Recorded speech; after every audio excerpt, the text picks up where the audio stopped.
Okay, so chosen ones. Not something you hear every day. Right. You sent me some really interesting stuff about these figures, and honestly, I'm not sure what to make of it. Like, are we talking about myths and legends, Yeah. or are these people actually out there living among us? Well, that's the thing. You've got all this material, ancient texts, modern research, even some psychology papers in the mix, and they all kind of point to this idea that some people, maybe just a handful, they've got that extra something. Okay, yeah. It's like they're operating on a different level, but not like, superhero level. Right. Like one excerpt you sent actually said, cloaked in unseen armor, Hmm. which sounds a little out there, I'll admit. It does. But at the same time, it's kind of a cool image, right? It is interesting, and I think that unseen armor, it hints at something deeper, don't you think? It's Yeah. not about being physically invincible. It's more about this inner resilience and Hmm. ability to just sort of move through life's challenges with a certain kind of grace, you know? I've met people like that. I mean, you just feel this calmness, this unshakable strength about them, almost like they're tuned into something bigger than themselves. And a lot of these sources, they actually suggest exactly that, this connection to a guiding force, this divine protection.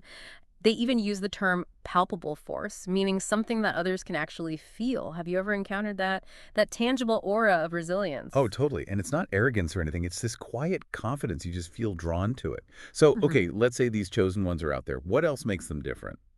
Besides good karma and perfect posture, obviously. Well, a lot of the sources, they talk about this exceptional intelligence, but it's not about memorizing facts or anything. They describe this ability to just cut through all the noise and get to the core of an issue.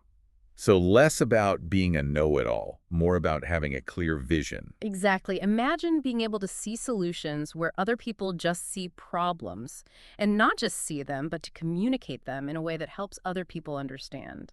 Okay, now that's a superpower. It's like Wow. those aha moments when you're struggling with something and then someone, a teacher, a mentor, whoever, they just reframe it and suddenly it all clicks. Exactly. And it's not about forcing their views on anyone. These sources describe it as influencing on different levels, emotional, psychological, even spiritual, they say. All right, spiritual influence. Now we're getting into interesting territory. Does that mean they're like controlling people's minds? Not quite. It's more about sparking an inner transformation in others. A lot of the sources say these people have this way of helping others connect with their own inner compass, whatever that looks like for them. So not giving people the answers, but guiding them toward their own truths. That's actually pretty cool. Right. These sources paint this picture of chosen ones as almost like gardeners, helping to cultivate the potential they see in others. I like that analogy. Oh, Okay, but I've got to ask, if these people are out there and they sound pretty amazing, why aren't they, running the world already? Shouldn't there be a chosen one TED Talk by now?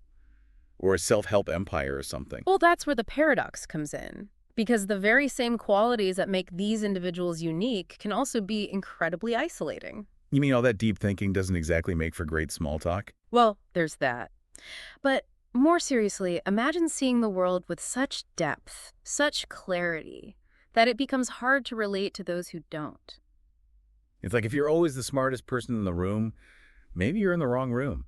Or maybe in this case, they can never find the right room. Exactly. And that isolation, it can lead to a lot of misunderstanding. People might see their different way of thinking as arrogance. Their insights might seem threatening.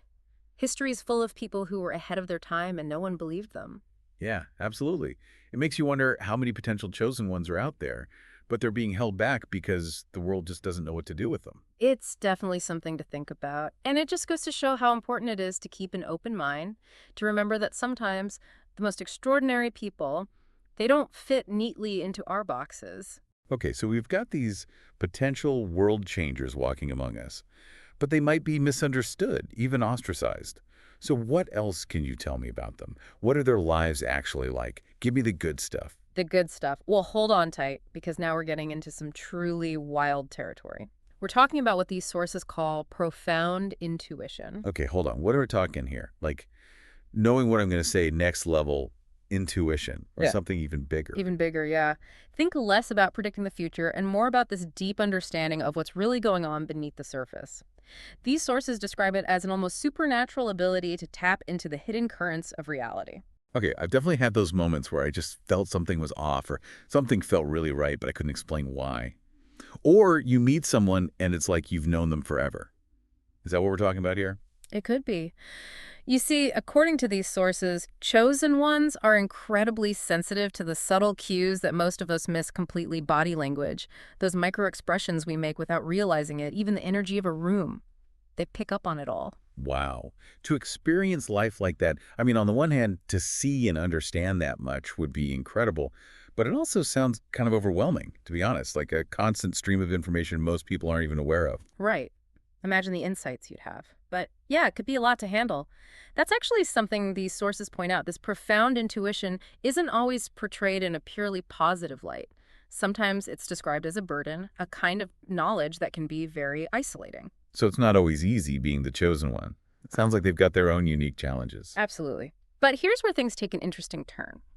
The sources also talk about an incredible capacity to actually transmute negativity. Whoa, okay, hold up. Transmute negativity. Are we talking alchemy here? This is starting to sound like we're dealing with superheroes or something. Tell me more. Not quite turning lead into gold, although, maybe to those around them it seems that way sometimes. But it's more about facing those tough experiences, Yeah. Setbacks, failures, heartbreak, all of it, and somehow turning them into sources of strength. So not just bouncing back, but actually using those negative experiences as fuel. Exactly. And the really fascinating thing is this doesn't just benefit them. According to the sources, just being around someone like this, someone with that capacity for transmutation, it can inspire those around them to find meaning in their own struggles. Okay, now that is a superpower. They're like walking inspiration machines. I could use one of those. Right. It's this idea that just by embodying this principle of transmutation, they challenge everyone around them to confront their own negativity and to look for the opportunity for growth within it. Okay, seriously though, are we sure we're not just talking about highly evolved life coaches here? Well, there are definitely some similarities, but there's one more crucial piece to this puzzle, something that really sets them apart. These sources, they describe chosen ones as bearers of hidden knowledge. All right, hidden knowledge. Now we're talking. Like ancient prophecies, secret societies, the recipe for a Coca-Cola. Lay it on me. No, now the sources are pretty vague on the specifics, I have to admit, but the main idea is this. They possess knowledge about how the world works, about the true nature of reality.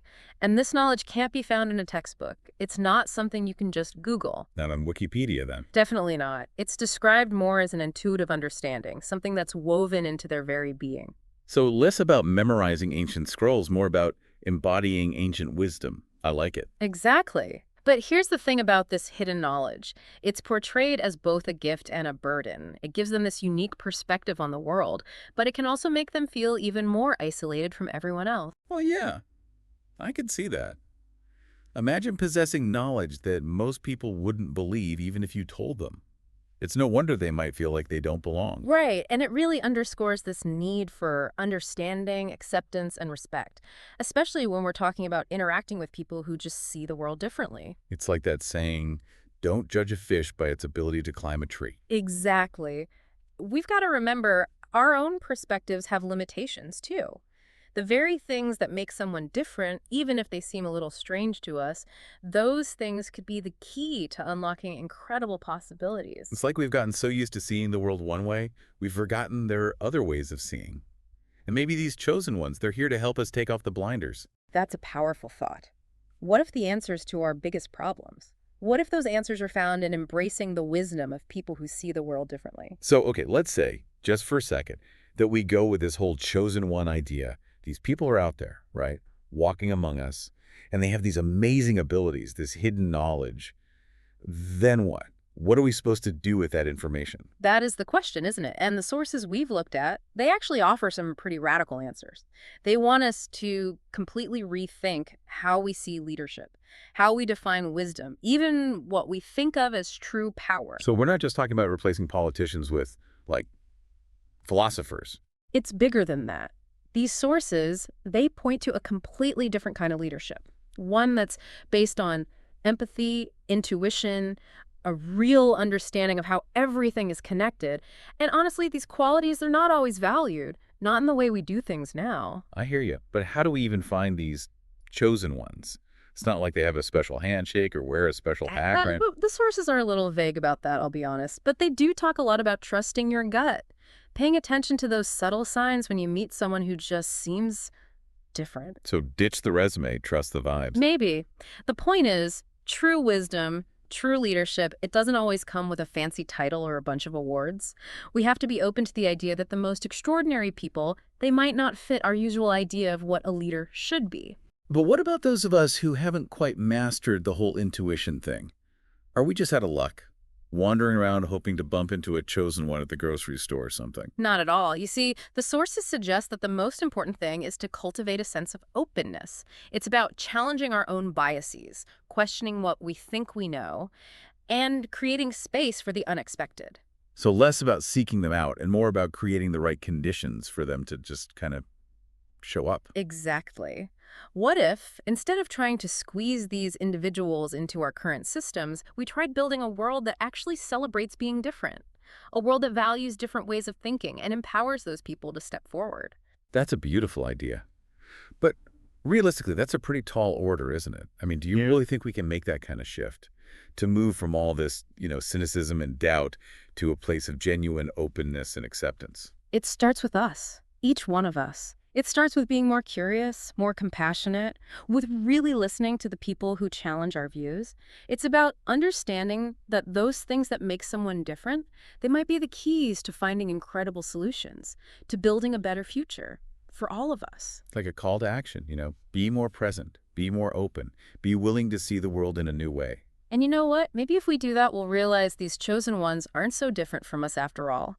Maybe they're just a reflection of the potential that's inside all of us. A reminder that each of us has the capacity for incredible wisdom, compassion, and change. I love that. It's like you're giving everyone permission to look for the extraordinary. In the world around us, yeah, but also within ourselves.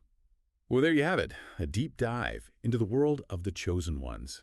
Whether you believe it or not, I hope this conversation has at least made you think, challenged some of your assumptions, and hey, maybe even inspired you to embrace the extraordinary. After all, you never know what you might find when you start to see the world a little differently.